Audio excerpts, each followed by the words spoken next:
Well, Stefanos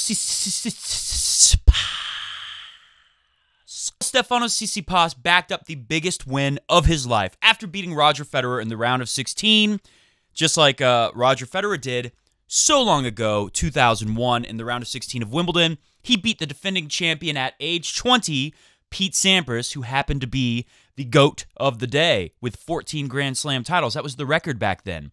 Now, Stefanos Tsitsipas, age 20, has beat the GOAT of the day, Roger Federer, with 20 Grand Slam titles in the 4th round of the Australian Open. He backs it up with a win over Roberto Bautista Agut. And in today's video, we talk about what he'll need to do it again and beat another legend of the game, Rafa Nadal, in the semifinals of the 2019 Australian Open.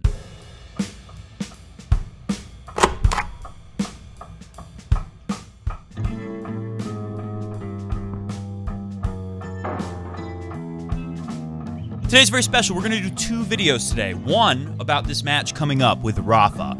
Now, in the other video, we'll talk about the actual win over Federer, since nobody's heard what I think about that yet. I was very sad, obviously, even though it's a little bittersweet, because I did say if anyone next gen is going to pull off a big victory, a big upset, it's going to be Tsitsipas over Federer. It doesn't feel so great to be right about that, but it did feel pretty good to be right about Sasha Zverev. Here's the definition of racket abuse.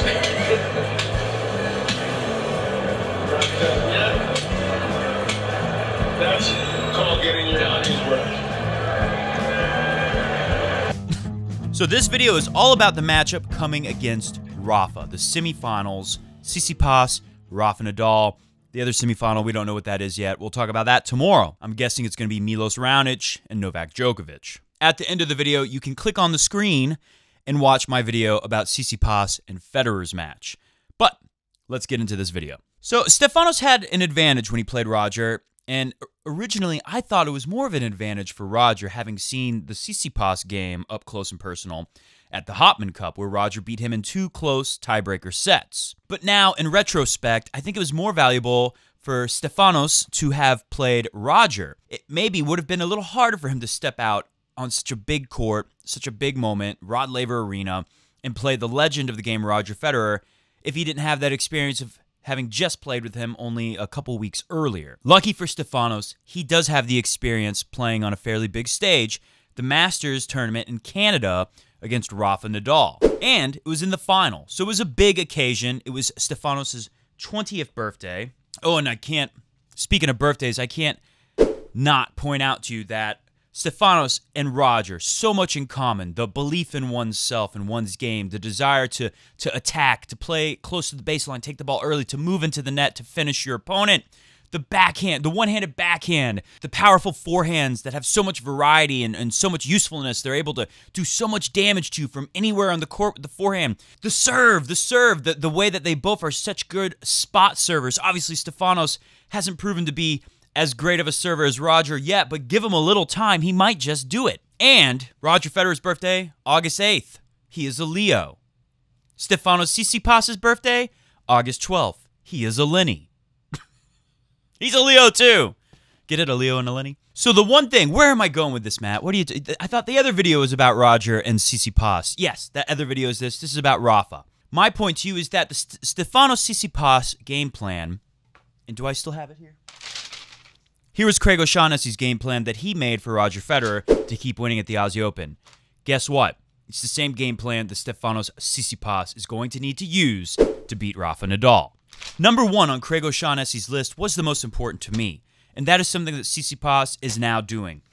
Make 6 and win 8. What does that mean? Quite simply, that means make around 60% of your first serves in and win about 80%. And guess what? Tsitsipas is right there now, winning 80% on the first serves for the average of the tournament.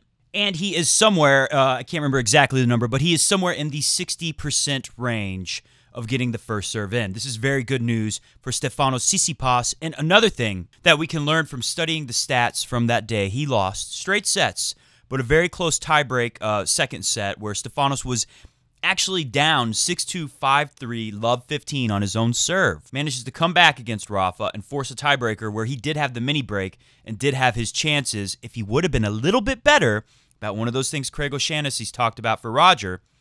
at coming into the net at the right time. Just a couple of points in that tiebreak where Stefanos had Rafa pushed way back, and we're going to look at some clips from that match and show you how this has played out. And Stefanos not always so willing to come forwards and finish at the net in that match like we've seen him do here at the Australian Open. Now, a slight caveat that I must offer you. Against Roberto Bautista Agut, I saw a little bit of this. I saw opportunities. I think Johnny Mack may have pointed it out during the broadcast, where it seemed like he could have come up to the net and finished the point a lot sooner, or at least gone for a more aggressive shot. Part of that, I think, is because maybe the game plan going against Roberto Bautista Agut was to just finish wearing him down. After playing so many 5-set matches, I mean, he started off against Andy Murray, up 2 sets to love, having to finish in a 5th set ultimately. He had just done it with Marin Cilic in the previous round. Maybe the game plan was, let's just focus on holding serve and make Roberto Bautista Agut run around the court as much as possible and just grind this guy down all the way. I don't know. But it is a little bit of a red flag for me that he wasn't quite as aggressive with the desire to move forwards and attack like he was against Roger Federer. So one of the things that happened with Nadal, like I said, I saw times where Nadal was pushed back in a defensive position, or even worse, as a lefty, turned his back to Tsitsipas, ready to slice the ball back from deep behind the baseline, and Tsitsipas did not always come to the net. In fact, looking at the stats from that day, Tsitsipas only came to the net 10 times, but he won 7 of those. 70% rate is pretty good.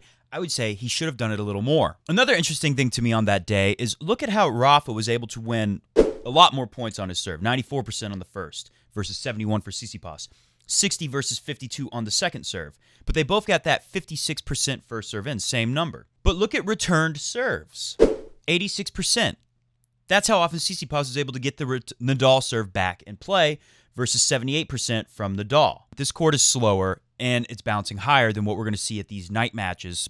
The rest of the tournament is pretty much going to be all night matches, definitely semifinals, final. So that's going to be a lower bounce, and this court in general is going to play faster, even though it was a hot day out in the sun for this match in Canada. I still think the Australian Open courts are going to be just a little faster overall, even at night. One thing Tsitsipas has done well, he's the ace leader in this tournament now for people still in the tournament, other than Milos Raonic. Milos Raonic is ahead of him, but other than that, Tsitsipas is Mr. Ace. In this match with Rafa, he only had 3 aces. Rafa had 4 aces. So we can expect to see some of these trends reverse just because of where they are, I think, and how Tsitsipas is playing now compared to then. So expect to see that ace count go up very much. And hopefully expect to see the approaching to the net go way up for Stefanos Tsitsipas. But one thing, before we start looking at clips and see how this stuff played out, these numbers, let's actually see how they look in the real points. One of the things Craig O'Shaughnessy said Roger needs to do, which Stefanos is going to have to do to beat Rafa, is to avoid those long rallies and play your first strike tennis. And look at how effective Tsitsipas was. They're about even. Under 5-shot rallies, 33 points with the Tsitsipas, 35 to Nadal. But when we go to 5 to 9-shot rallies, Nadal is now almost double Tsitsipas, 23 to 14. More than double on the rallies over 9, 10 to 4. And just like we saw with the match against Bautista Agut last night, is a good, tough win from Tsitsipas for sure. But I don't think Tsitsipas is going to be able to grind down his opponent, and Tsitsipas looked very tired at times in that Bautista Agut match. He's lucky that Bautista Agut ultimately was more worn out than he was. Rafa has spent less time on court than anyone else in the tournament. We'll see how Djokovic's quarterfinals go. Maybe he'll end up being the guy with the least time on court going into the semifinal.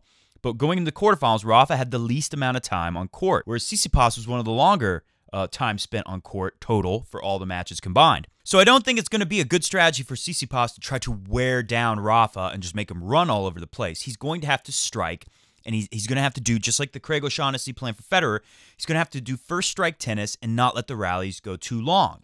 And you're going to see why, because in these points that we're going to show you really quick, Rafa has this pattern where it's just the way he plays Roger Federer. He's going to try to get high balls in the backhand corner to Tsitsipas. Now, Tsitsipas likes that backhand corner because, one, he's a big, tall guy. He's bigger than Federer. He's a little stronger than Federer. He's able to club that one-handed backhand, and it's harder to get it up above his shoulder for Rafa because he's about 3 inches higher or taller player than Roger is. But still, it's a good and effective play from Rafa. And even though Tsitsipas loves hitting that inside-out forehand from the backhand corner, that's his favorite shot, it's not going to help him to get pinned in that corner for too long, and he's going to need to be aggressive and bust his way out of there. So let's look at some points showing how Rafa is going to try to establish this play constantly, and how Tsitsipas is sometimes, not always, able to bust out of it with a backhand up the line, which now puts Rafa defending his backhand corner. Sometimes Tsitsipas is able to just club his backhand deep cross-court enough to where he gets a short ball and can change the pattern where now the ball is on the backhand corner side for lefty Rafa. Or Tsitsipas can even go up to the net and try to finish the point from there. And we'll even see in this match, doesn't always work so well, some drop shot attempts with Rafa as well. Let's take a look at this chart. This is the forehand placement from Rafa. Now you can see there's a ton of them. There's a ton of them going to the Tsitsipas backhand corner on the left side of your screen. The red ones are just rally balls. The yellow ones are winners. You see 3 winners on that left side, and keep in mind this is at 6-2, 2-1, so about halfway through the match. And Rafa has already got 7 winners going to that forehand side, and only 3 winners going to the backhand side. But all those rally balls are pretty much focused on the backhand side. And this is what Rafa loves to do. He's going to create space by constantly attacking your backhand until he gets a short enough ball to where he can move in and either hit right behind you. That's where you see those winners going right back to the same spot in the backhand corner.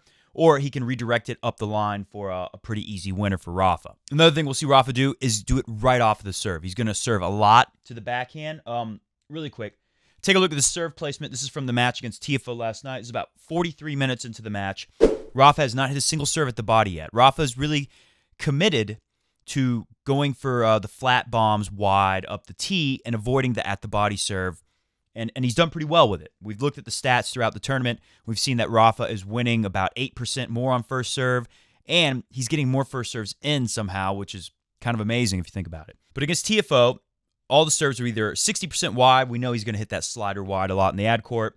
And 56% wide, surprisingly, on the deuce court, he's going a lot wide there rather than hitting the slider up the tee, which he used to hit a lot, and 0% at the body. Kind of surprising for Rafa, who uses that body serve a lot. So one thing Tsitsipas will have to do will be challenge off of his return, and he's going to get, on deuce court, he's going to see a lot of those sliders to his backhand, probably more than what Tiafoe saw. So you're going to see it's really important Tsitsipas gets his returns deep, especially when he's going to get a lot of these sliders up the tee, sliders wide to his backhand.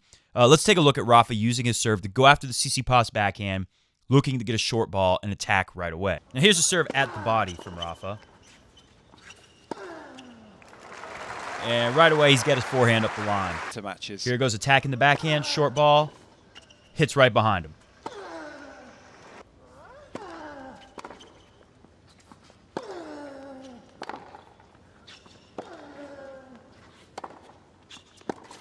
That is the kind of point that Tsitsipas is going to have to play on return. He's going to have to take care of serve. That's a given. But if he's going to be able to break Rafa enough to win this match, he's going to have to do stuff like that. He's going to expect a lot of serves to the backhand, and he's going to have to find a way, whether it be like he did in this tournament, stepping back a little. I'd prefer to see Tsitsipas move forwards. The bounce won't be as high from Rafa.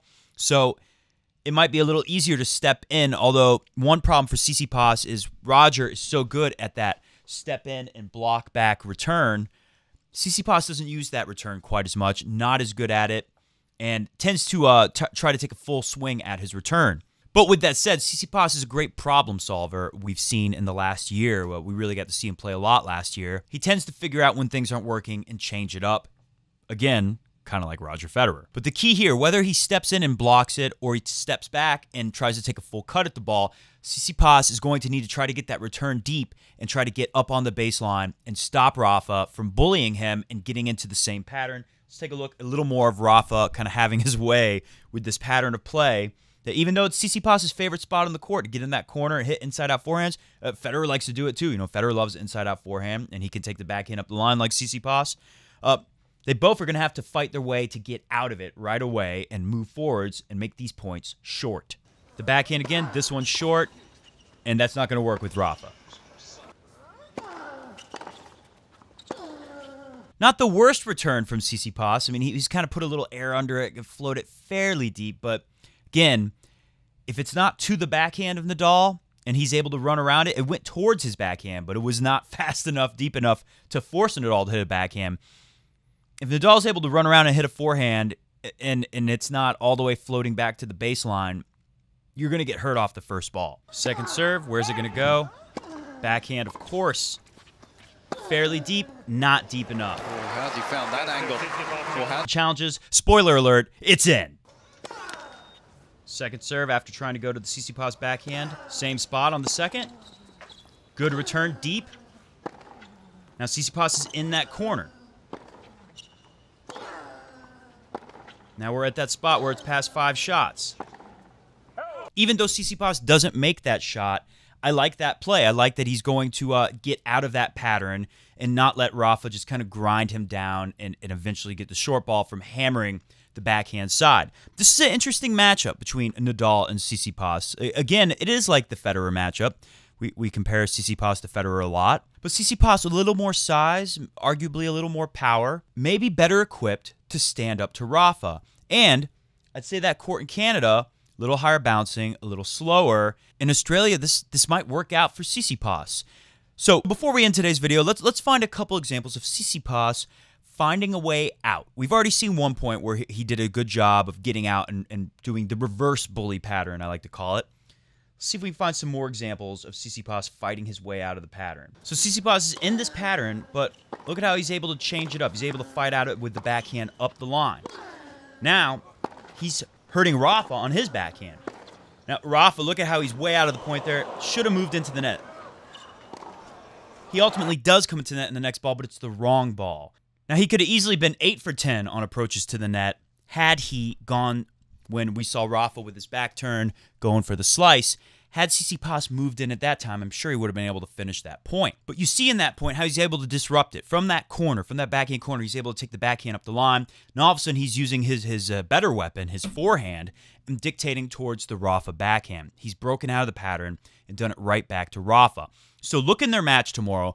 We're going to want to see stuff like this happening from Tsitsipas, and we're going to have to see him fearlessly move in forwards when he has the opportunity, just like he did to Roger Federer. I know a lot of people have already just said Djokovic is going to get through and Nadal is going to get through. And, you know, with TFO, he had a good tournament, but no one really expected him to challenge Rafa. Tsitsipas, however, he can do it. Just like I said, he could beat Roger, and he did. I didn't want him to, but I had to admit it. He's got the skill set. He's got the belief. He's a special player. And if we're going to survive, so many people talk about how after the golden era of tennis, the golden age, Rafa, Roger, Novak, they're gone. Tennis is going to lose all of its fans. No one's going to care about tennis anymore. That's the great fear. We've been hearing about this for years now. If someone's able to stop that and be the flag bearer, carry the torch for tennis, keep the audience entertained and interested in this great sport, I think this is the guy who could do it. And if it is going to happen, it's going to take something special. Not just one big upset like beating Roger in the 4th round. You know, Millman beat Roger.